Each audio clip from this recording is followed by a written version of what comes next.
What's going on, everyone? Welcome back to BTBRV Rants. I'm going to try to answer some questions that have come into my email, my Facebook, as well as the comment section on some videos. The first question is from a gentleman who asked if he is designing a custom 26-foot enclosed car hauler trailer.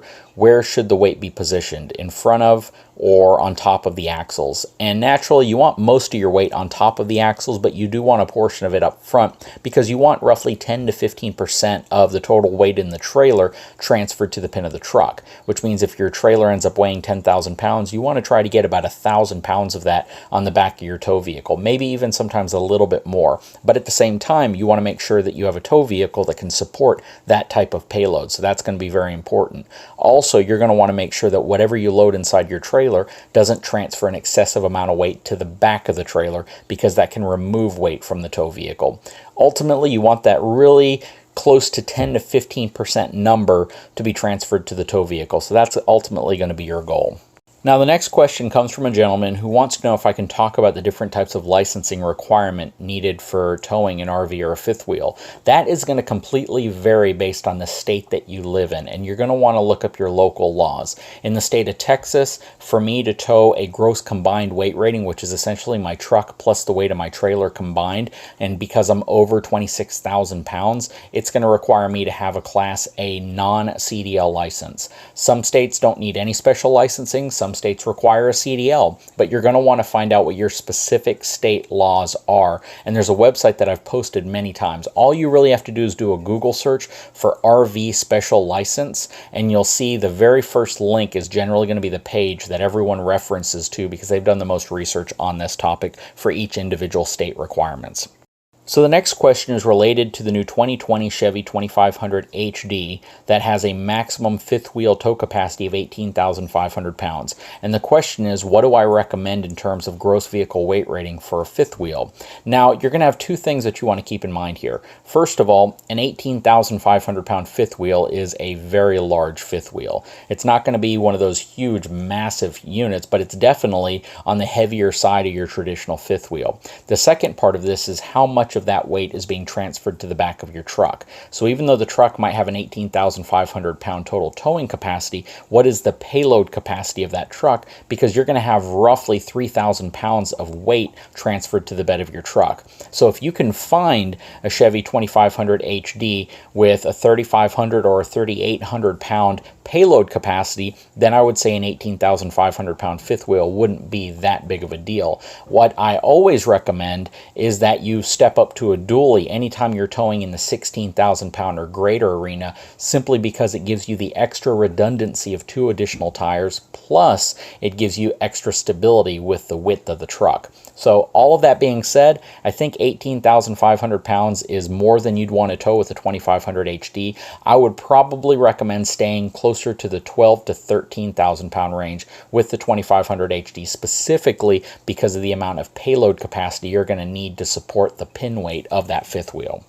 Now, the next question is related to how travel trailers are made in terms of wheel and axle spacing, whether it's better to have axles that are further apart or closer together. In my opinion, it doesn't make a heck of a lot of difference. The manufacturers claim that when they're spaced further apart, it helps eliminate porpoising, which is that weird surging feel that you get when you go over certain types of bumps. I don't know if that's necessarily true or not. The travel trailer that we used to have had that spacing right there, and in my opinion, it felt the same pulling that travel trailer as every other travel trailer I've pulled. So I don't know how important it is to have that spacing there. But the manufacturers do claim that it does reduce the amount of porpoising when a travel trailer goes over bumps or over expansion joints. So that's something that you're really going to have to apply your own opinion to. In terms of real tangible benefits, I'm not sure if I've seen any.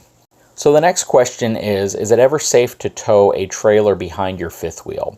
That is an interesting question because it's not easily answered, mainly because there are all different types of hitch assemblies that are attached to the back of fifth wheels. In some cases, it is rated for towing, like some DRVs actually provide you a hitch that can be used to tow a vehicle or another trailer. In most cases, it's simply an accessory hitch, so you can put a bike rack or you can put a cargo rack or there's something back there that doesn't weigh more than 300 pounds fully loaded, but most of them are not designed for towing. They're simply designed to put some type of a tray back there to carry extra stuff with you, and you don't want to overload them.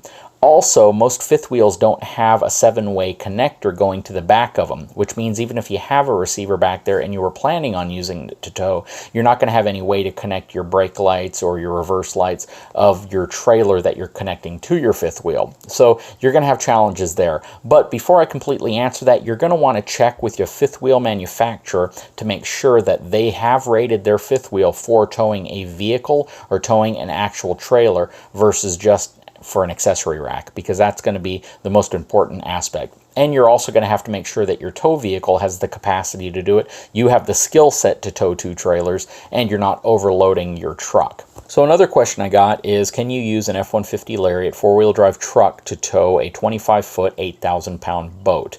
I do think you can, based on the configuration of the truck, based on the tow capacity of the truck, but more importantly, you're going to have to keep an eye on your gear ratio as well as your payload capacity. But you shouldn't have much of an issue so long as you're careful with it and the boat itself doesn't transfer too much weight to the hitch of the truck. So just keep all of that in mind, because a boat doesn't have the same side profile as a travel trailer or a cargo trailer, and you're not going to get the same type of wind reaction when wind is hitting it from the side. So boats can generally be a little bit on the heavier side, or at least closer to the max tow capacity of a half-ton truck. Just be sure that your truck is configured and set up properly from the factory in order to be able to tow it. In most cases, I would recommend that you get the max tow package, and that's going to have all your trailer safety gear included as well.